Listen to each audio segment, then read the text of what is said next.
You guys might have heard, we've talked about it on the pod before. South Africa's great white sharks. They've been under massive pressure from port and starboard, those two infamous orcas that have been hammering the white sharks, right? I haven't heard about this. What happened? We talked about it extensively. We did? I usually listen. That's I okay. find that hard to believe. In South Africa, which has always been the hub in Gansbaai for great white sharks, right? It's where all the air jaws stuff happens. It's, it's incredible.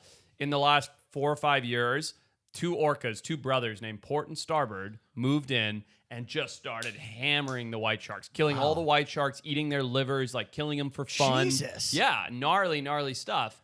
And, a lot of people in South Africa thought that the great white sharks were gone because you go to Seal Island now, there's not a white shark to be seen. You put bait out for 10 hours, nothing shows up, and it's all because of these two orcas, right? Crazy. So this led to a significant decline in the white sharks to the point that everybody thought they were gone.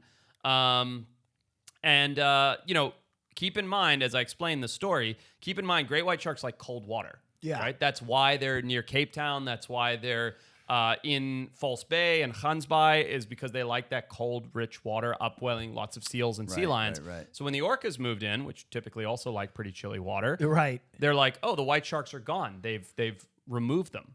Right. Well, here's the kicker. Just found them. They're They back. found Wait, them. they Found found them. where they evacuated to? They found where the white sharks went. Wow. Get this. South Africa is incredible. One of the reasons it's so diverse is two oceans meet there, right? The Indian and the Atlantic Ocean. Okay. And you have super freezing cold water from the Atlantic and super warm hot water from the Indian, and it meets there. And so nobody thought for the life of them that the sharks would move east into the warm water. Doesn't make sense. White sharks don't like warm water. It speeds up their metabolism. They look need to there eat for more. It just doesn't make sense. They need to eat more. It speeds up their metabolism. The water's too warm. There's not enough seals or sea lions there because they're on the cold water side. Yeah. Sure enough, off the coast of KwaZulu-Natal, Algoa Bay, bam, there they are. They're all there. Giant population of giant white sharks. Wow, Think that's about crazy. that. Coordinated relocation, So this is going to cause all sorts of issues, right? for sure. With them moving into a new areas where humans have used the waters and don't expect a bunch of white sharks. Now, when you look at white shark tracking data, you see that they move from Cape Town, up into the Indian Ocean a little bit and then back down. But the fact that they're like hanging out in KwaZulu-Natal in the Indian Ocean is crazy, especially like in the area, Algoa Bay and stuff, where people like to swim and surf. It's like it's somewhere you go for your tropical holiday, right? Sure. It's like, Yeah. Go to nice, warm, clear water, have a swim. Now there's a whole bunch of giant white sharks there, which, like you said, is going to cause significant ecological changes. Will they attack humans? I mean, like, will they interfere with the humans, or will they kind of stay back out of their way? Oh no! I mean, I would think look. First of all, I'm not going to paint white sharks. No, in white, like 100%. They're going to start Don't do attacking that. humans, Right? But they're in an area that has far less prey density for what they're used to eating. Sure. And humans look very much like their main prey, seals and sea lions. Right. And they're in an area where humans are less accustomed to shark-human interactions, right? Sure. So they're not used to being like, oh, well, don't swim here, shouldn't be out at dusk, shouldn't be out at dawn. Yeah. They're in an area where people go to have their tropical holiday. So Yeah. I don't know how close into shore they are, but my guess is you will see some problems in the future. Interesting. All because of these two orcas who are just like, yeah, this is great. They're pricks, port and starboard. Are they still there? Do they Still know? there? Oh, yeah, roaming around. I saw them when I was Interesting. there in February.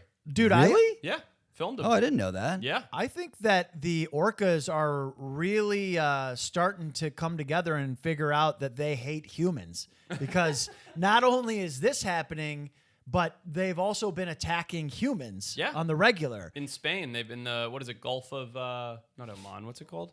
Gulf of Gibraltar? Gibraltar. Yeah, they've been attacking those sailboats. Dude, I mean, I'm not even kidding. It's kind of fucked up. Like, crazy. they're moving the sharks over to where the humans are swimming. They're attacking humans. Are they communicating and trying to start a possibly. war with us? If they are, we're going to lose. But I hope so. I Yeah, really they're much do. smarter than we are.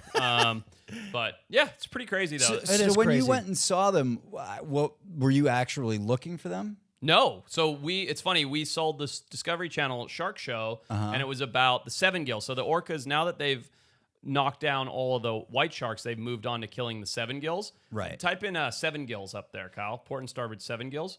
And you'll see they're doing these massive killing sprees, like 30, 40 seven gills a day. Jeez. Big piles. They're not. I guess they're not done any none of the pics of the piles, but they're killing these 7 gills. And so we're like, oh, let's go see if we can find what's going on with the 7 gills, how that's Right. altering their behavior. And the network was like, oh, it'd be so cool if you got port and starboard and filmed them. I'm like, I'm not gonna find 2 orcas in a 400-mile wide bay. Like, Right. shut up. Day 5, they But it would literally be cool. Day 5, right next to the boat. I'm in the water, and Mitch goes, I think I just saw an orca. And I'm like, shut up, Mitch. You're such an idiot. You always say such stupid things like get out of the water during that lightning storm.